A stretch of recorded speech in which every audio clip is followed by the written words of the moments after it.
Chemistry का chapter ऊष्मागतिकी thermodynamics. तो सिंपल यहाँ पर हम क्या देखेंगे, ऊर्जा का आदान प्रदान, ठीक है ना।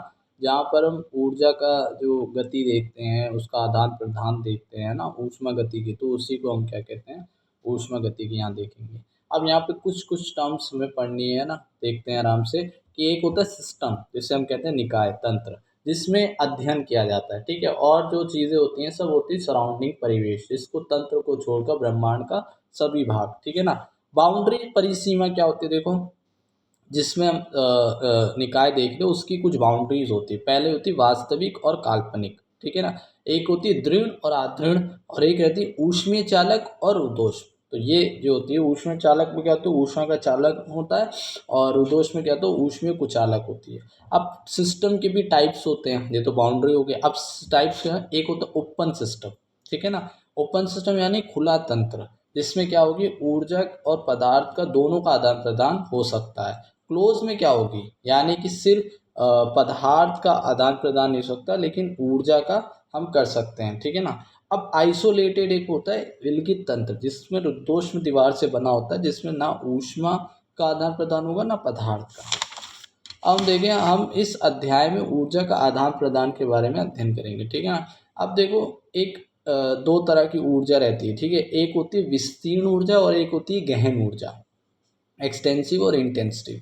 तो यहाँ पर विस्तीर्ण क्या किसे कहते हैं, जब मात्रा और आकार पर निर्भर होती है, ठीक है ना। सभी प्रकार की ऊर्जा विस्तीर्ण होती है, ठीक है ना, जो आकार मात्रा इस सब पे निर्भर होती है। और गहन ऊर्जा वो होती है जो आकार और मात्रा पर निर्भर नहीं करती। अब ये कौन सी ऊर्जा, जैसे प्रेशर दे रहे हैं, ये ताप है, ये आकार और मात्रा पे थोड़ी ना निर्भर करता है। अब उसके बाद ये है विस्तीर्ण गुण योगात्मक होते हैं, जुड़ते हैं। और गहन गुण जो होते हैं योगात्मक नहीं होते हैं। अब विस्तीर्ण गुण का जो अनुपात होता है वो क्या बनता है, उससे गहन गुण बनता है। यानी कि जब विस्तीर्ण गुण का जो हम प्रति आयतन करें प्रति मोल करें, तो उससे हमें क्या मिलता है, गहन गुण मिलते हैं। जैसे कि यहाँ पर हमने द्रव्यमान, जो कि ये क्या है हमारा विस्तीर्ण गुण, आयतन एक क्या है विस्तीर्ण गुण है ना। तो जब हमने इन दोनों का करा तो क्या हमें मिला, घनत्व मिला, जो कि एक गहन गुण है। इसी तरह से मोल और आयतन का जब हम करते हैं तो हमें क्या मिलता है, सांद्रता मिलती है, ठीक है ना। ये भी एक गहन गुण है। अब यहाँ पर सिस्टम की स्टेट्स होती है ना, अवस्थाएं होती है, कौन कौन सी। एक होता है स्टेट वेरिएबल अवस्था चर, है ना। एक होती है स्टेट फंक्शन अवस्था फलन, और एक होती है पथ फलन। तो यहाँ पर अवस्था फलन पथ फलन और हमारी चर अवस्था कौन, तो चर अवस्था वो होती है जिसमें तंत्र की अवस्था को परिभाषित करने के लिए काम में लिए गए चर, उन्हीं को अवस्था चर, यानी जो भी हम काम में ले रहे हैं चरों को, ठीक है ना।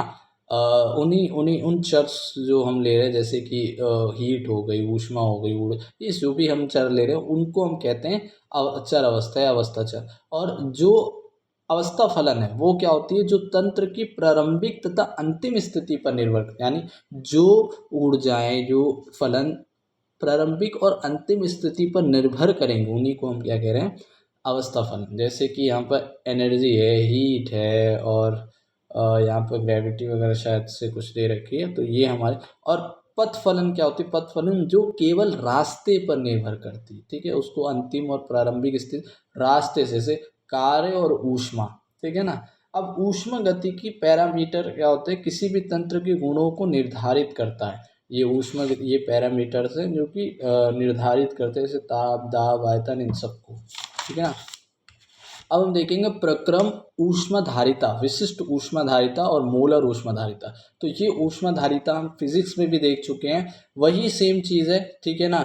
उसको यहाँ पर हमने यहाँ पर बहुत सी चीज़ें भी लिखी, उसको पढ़ने से पहले, ठीक है ना, पहले हमें प्रक्रम को बताया गया है कि बहुत से अलग अलग प्रकार की अवस्थाएं होती हैं ना, परिवर्तित करने वाले उपयोग में लिया गया है ना। उन्हीं को हम क्या कह रहे हैं यहाँ पर, अलग अलग अवस्थाएं प्रक्रम बोल रहे हैं। जैसे कि समतापीय, जिसमें ताप जो होता है आइसोथर्मल बोलते हैं, जिसमें नियत होता है। इसी समदाबियों से आइसोबैरिक बोलेंगे, नियत होगा दाब। सम आयतनीय, आयतनीय से आइसोकोरिक बोलेंगे। रुद्धोष में एडियाबैटिक प्रोसेस, जिसमें ऊष्मा जो होगी वो नियत होगी, है ना, रुद्धोष में। तो चक्रीय यानी जीरो हो गए सब बराबर, चक्रीय तो पूरी जो प्रवस्था है वो अंतिम प्रवस्था के बराबर हो जाएगी, ठीक है ना। यहाँ भी ऊर्जा नियत ही है एक तरह से। उत्क्रमणीय प्रक्रम रिवर्सिबल क्या होगा कि वो रिवर्स हो जाएगा, ठीक है ना। यह प्रक्रम अत्यंत धीमी गति से होता है। प्रेरक बल विरोधी बल के मान में अंतर बहुत कम होता है, यानी बराबर ही मान लो।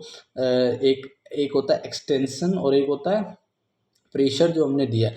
तो अनंत पदों में पूर्ण होता है और सदैव ऊष्मागतिकी साम्य होता है, यानी कि भी साम्य होता है। अब अनुत्कर्णीय प्रक्रम क्या होता है, इरिवर्सिबल प्रोसेस होता है कि जो तीव्र गति से संपन्न होता है। प्रेरक बल विरोधी बल के मान बहुत अधिक होता है, प्रेरक बल बहुत अधिक होता है विरोधी बल से, सीमित पदों में पूर्ण हो जाता है और साम्य अवस्था नहीं रहती है इसमें, ठीक है ना।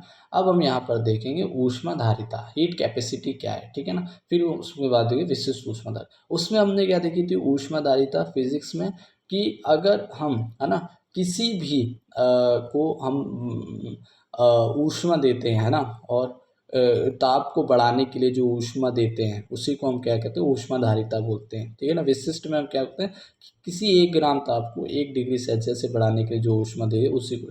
तो यहाँ पर क्या है कि किसी तापमान को 1 डिग्री 1 केल्विन बढ़ाने के लिए आवश्यक ऊर्जा को हम क्या कहते हैं, हीट कैपेसिटी बोलते हैं। जो C is equal to D Q बटे में डी टी हो जाएगा, या C इज इक्वल टू में क्यू बाई डी टी हो जाएगा, या फिर हम क्या कह सकते हैं, Q इज इक्वल टू में C डी टी हम कर सकते हैं, ठीक है ना, इस तरह से।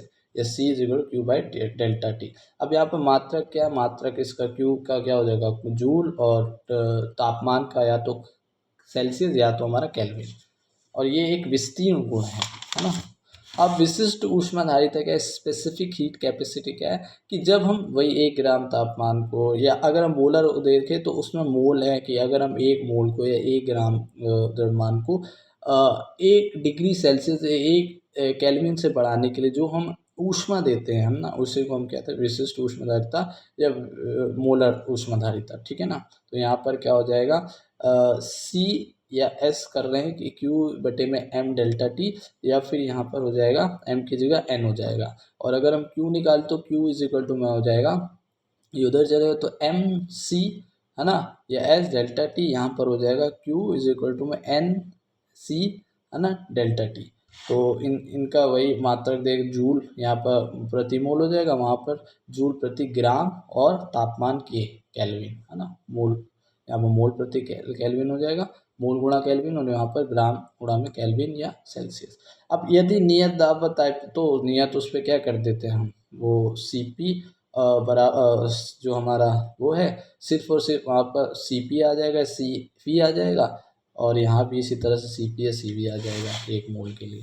अब यहाँ पर देख एक और फॉर्मूले हमें बनाना याद करने हैं, जो हमने फिजिक्स में भी याद करते हैं, कि C P minus C V क्या होता है, आर होता है, ठीक है ना। जो किसी का हमने देखा था, साइंटिस्ट का नाम फ्रैंक्स लॉ भी कुछ ऐसे करके, फ्रैंक्स फॉर्मूला। और C P minus C V अगर हम मोल के एन आर हो जाएगा, और सी पी बटे में सी वी क्या होता है, गामा होता है, ठीक है ना। अब आंतरिक ऊर्जा ऊष्मा कार्य कार्य की गणना, अब हम ये सब देखेंगे, ठीक है। आंतरिक ऊर्जा क्या होते हैं, कि किसी तंत्र के अंदर जितनी भी ऊर्जा है वो सब क्या होती है, आंतरिक ऊर्जा। और जो कंडीशन है इसकी, तंत्र जो है विराम अवस्था में होना चाहिए, तंत्र विलगित अवस्था में होना चाहिए, वह बाह्य बलों से मुक्त होना चाहिए। और कुछ बिंदु है कि तंत्र की निरपेक्ष जो एब्सोल्यूट मान है आई उसकी गणना नहीं कर सकते। अब दूसरी चीज़ है आंतरिक ऊर्जा अवस्था फलन, किसकी होती है, स्टेट फंक्शन होती है ये हमारी आंतरिक ऊर्जा, किसकी, फाइनल और इनिशियल की, ठीक है ना। अगर फाइनल बड़ा इनिशियल से तो पॉजिटिव आएगा, है ना, यानी कि आंतरिक ऊर्जा में वृद्धि हो रही है। अगर इनिशियल बड़ा है फाइनल से तो नेगेटिव आएगा, यानी कि आंतरिक ऊर्जा में कमी हो रही है। तंत्र की आंतरिक ऊर्जा आयतन तथा तापमान की भी फलन होती है, यानी कि अगर हम आंतरिक ऊर्जा में तापमान और आयतन बढ़ाएं तो हमारी तापमान और आयतन बढ़ाएं तो आंतरिक ऊर्जा भी बढ़ेगी और घटेगी अगर कम करें तो इससे हमें क्या मिला, डेल्टा ई जो है वो क्या है, यहाँ पर इसका हमने फॉर्मूला, अच्छा फॉर्मूला नहीं आएगा, हाँ क्यू वी है ना, Q V delta Q V. तो क्यू और वी यानी जो हमने फिजिक्स में भी निकाला था, कि Q को हम क्या लिख सकते हैं, या तो हम N C V delta T भी लिख सकते हैं, या फिर हम इसे क्या लिख सकते हैं, सी अगर V नियत हो, यहाँ पर ये वाली बात होगी, यानी कि डेल्टा ई जो आंतरिक ऊर्जा वो क्या है, क्यू वी है, ठीक है ना। अब यहाँ पर ये वाली चीज़ को छोड़ के हीट पर आते हैं, ऊष्मा पर आते हैं। ऊष्मा क्या है? तंत्र तथा परिवेश के मध्य तापमांतर के कारण होने वाली ऊर्जा विनिमय। यानी कि अगर हम देखें या तंत्र जो है हमारी बाहर जो हमारा निकाय है ना, निकाय और जो बाहर जो हमारा क्या होता है उसे एक तो तन हाँ एक निकाय हो गया। तो अगर उनके बीच में क्या है ऊर्जा का अंतर है तो उसमें जो ऊष्मा का अंतर है, तो अगर उसमें जो ऊर्जा हम देंगे तो वो किस में परिवर्तित ऊष्मा में हो जाएगी। यानी कि तंत्र और परिवेश के मध्य तापांतर के कारण जो ऊर्जा विनिमय होता है उसी को हम ऊष्मा कहते हैं। अब पहला यह पथ फलन होता है, ठीक है ना, किसी के पथ पे निर्भर करता है और यह ना तो एक्सटेंसिव होता है ना ही इंटेंसिव होता है। चिन्ह प्रणाली क्या है इसकी? यदि हम तंत्र पे काम कर रहे हैं, है ना, तंत्र द्वारा अवशोषित तो पॉजिटिव, तंत्र अगर कार्य कर रहा है तो नेगेटिव, ठीक है ना। तो ये हमने देख लिया ऊष्मा। यानी अभी तक जो था सारा कुछ फिजिक्स जैसा सेम था। अब हम आते हैं कार्य के ऊपर, वर्क। अब यहाँ पे कुछ चीज़ें अलग होगी। ये भी है कि अगर हम कुछ भी तापांतर को छोड़कर अन्य किसी भी कारण हुई ऊर्जा विनिमय को क्या कहते हैं? कार्य कहते हैं। और ये पथ फलन होता है भी, और ये ना एक्सटेंसिव होता है, ये भी ना इंटेंसिव होता है। अब यहाँ पर ये वाली चीज़ को छोड़ते हैं। अब यहाँ पर देखो भाई, चिन्ह प्रणाली इसकी क्या है कि तंत्र द्वारा किया गया कार्य।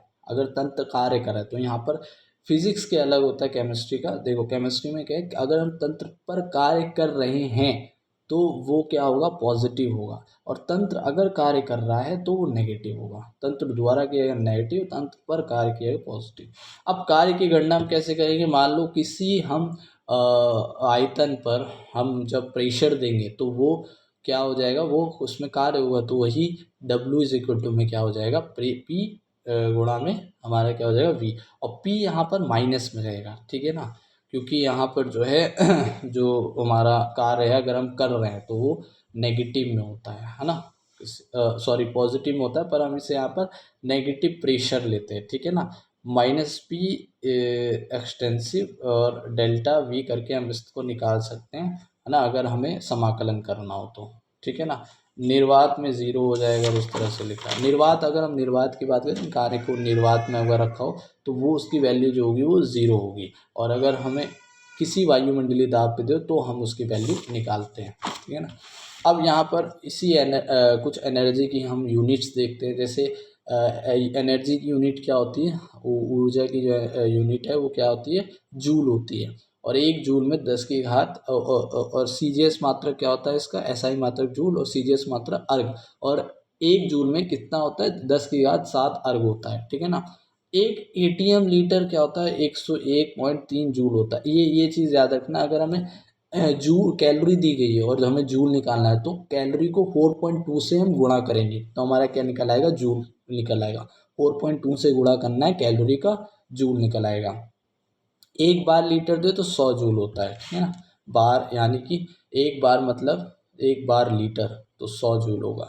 अब यहाँ पर क्वेश्चन से कुछ उन क्वेश्चंस को करते हैं कि प्रत्येक में कार्य की गणना करनी कि एक ATM पर 1 मोल आदर्श गैस 10 लीटर क्षमता वाले पात्र में उपस्थित है। इसे 100 लीटर क्षमता वाले निर्वातित बल्ब यानी वैक्यूम बल्ब में प्रवेश कर, यानी कि हमें एक ATM पर यानी वायुमंडलीय दाब दिया है, 1 मोल आदर्श गैस को, है ना, 10 लीटर क्षमता वाले पात्र, है ना, में उपस्थित है और इसे 100 लीटर क्षमता वाले निर्वातित, यानी कि 2 हमें दिए गए वॉल्यूम, लेकिन यहाँ पर निर्वातित बल्ब में हमें प्रवेश करना है, यानी कि निर्वात आ गया। तो अगर निर्वात एक्सटेंसिव वाला क्या है? 0 है, तो वर्क भी हमें क्या हो? 0 हो जाएगा, ठीक है ना, यानी कोई वर्क नहीं हो पाएगा यानी निर्वात में। और अगर दूसरा हम सवाल देखते हैं, एक ATM स्थिर वायुमंडलीय दाब के विरुद्ध 1 मोल गैस को 1 लीटर आयतन से 5 लीटर आयतन तक प्रसारित, यानी V1 1 लीटर है, V2 5 लीटर है और हमारा जो प्रेशर है वो 1 ATM है। तो वर्क में हम रख देंगे P माइनस का P और इंटू V, तो उससे हमारा क्या आ जाएगा? आंसर आ जाएगा, ठीक है ना। तो हमने निकाल लिया, प्रेशर माइनस का 1 हो जाएगा और P2 माइनस V1 करेंगे तो 4 आएगा, 4 का गुणा 1 से हो तो माइनस का 4 आ जाएगा। दूसरा क्वेश्चन, 27 डिग्री सेल्सियस पर ऑक्सीजन के 10 मोल 5 लीटर सिलेंडर में उपस्थित है, ठीक है ना। यानी हमें पहला V दिया गया है 5 लीटर, ठीक है ना, V1, और मोल हमें दिए गए हैं N 10। अचानक रिसाव के कारण छिद्र में से गैस वायुमंडलीय में निष्कासित हो गई, वह सिलेंडर खाली हो जाता है। यदि वायुमंडलीय दाब 1 एटीएम है तो कार्य लीटर एटीएम में ज्ञात कीजिए। तो यहाँ पर आर हमें दिया है, तो यहाँ पर देखो क्या करना है हमें, V1 हमें पता है, N पता है ना, और वायुमंडलीय दाब पता है, P एक्सटर्नल जो है वो 1 एटीएम है। V2 नहीं मालूम, अगर V2 मालूम होता तो हम निकाल लेते। तो V2 के लिए हम क्या करेंगे, PV = nRT करेंगे, R की वैल्यू दी गई ना, तो V को हम ये रख लेंगे V2 के लिए, और बाकी जो हमारी सारी वैल्यू है उसका गुणा भाग करेंगे। जैसे P दिया गया है हमें, और हमें क्या दिया गया है, N भी दिया है, R भी दिया गया है, और ताप भी दिया गया 27 डिग्री, ठीक है ना, उसको हमें केल्विन में बदलना होगा, ठीक है। तो ये सारी चीज़ें करके हम V2 निकालेंगे, और फिर बस V2 माइनस V1 और प्रेशर से जो है मल्टीप्लाई कर दो, और हमारा आ जाएगा माइनस में 244 एटीएम प्रति लीटर। अब यहाँ पर एक चीज़ दी गई है, ऊष्माधारिता, विशिष्ट ऊष्माधारिता, मोलर ऊष्माधारिता, ये सब की जो है हमें क्या दिया गया है, फॉर्मूले दिए गए हैं, ठीक है ना, जो कि हमें याद है। ऊष्मा गति की प्रथम नियम अब हम आगे देखेंगे, ठीक है ना। अब एक और चीज़ है यहाँ पर, जो यहाँ पर दिया गया है, सवाल है पूरे का पूरा ही, कि प्रसार अगर हो रहा है उस पर तो क्या होगा, और अगर संपीड़न कार्य हो रहा है उसके लिए, ठीक है ना। इसको अभी छोड़ देते हैं। अब हम देखेंगे ऊष्मा गति का पहला नियम, ठीक है ना, प्रथम नियम। ये क्या कहता है कि यह ऊर्जा संरक्षण नियम पर आधारित है, कि जब कोई तंत्र अपनी अवस्था परिवर्तन करता है तो दो तरह से उसमें ऊर्जा विनिमय हो सकता है ना। अवस्था परिवर्तन, अगर कोई शख्स पर कोई भी तंत्र पर अगर मान लो ऊर्जा दी जा रही तो दो तरह से वो कार्य कर सकता है, या तो एक ऊष्मा निकालेगा या फिर वो कार्य करेगा, है ना, तंत्र द्वारा कार्य करके, या फिर तंत्र ऊष्मा उत्सर्जित करके या अवशोषित करके कार्य दिखाएगी, ठीक है ना। तो इस तरह से हमने डेल्टा = Q+W बनाया है फॉर्मूला।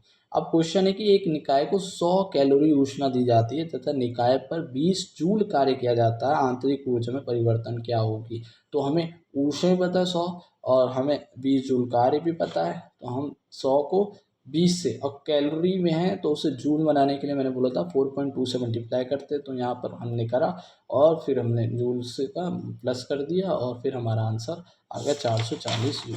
इसी तरह से दूसरा सवाल क्या है कि एसटीपी पर एक गैस का आयतन 2 लीटर है, इसे 300 जूल ऊष्मा प्रदान की जाती है, तो इसका आयतन एक वायुमंडल दाब पर 2.5 लीटर हो जाता है, आंतरिक ऊर्जा परिवर्तन ज्ञात कीजिए। तो हमें पहला V1 आयतन पता है 2 लीटर है, V2 पता है 2.5 लीटर है, हमें ऊष्मा पता है 300 जूल दी जा रही है, P एक्सटेंशन में पता है 1 एटीएम है। तो डेल्टा EQ+W के लिए हमें क्या निकालना पड़ेगा, यहाँ पर हमें वर्क निकालना। वर्क क्या होता है, P एक्सटर्नल और plus delta multiply delta V, ठीक है ना।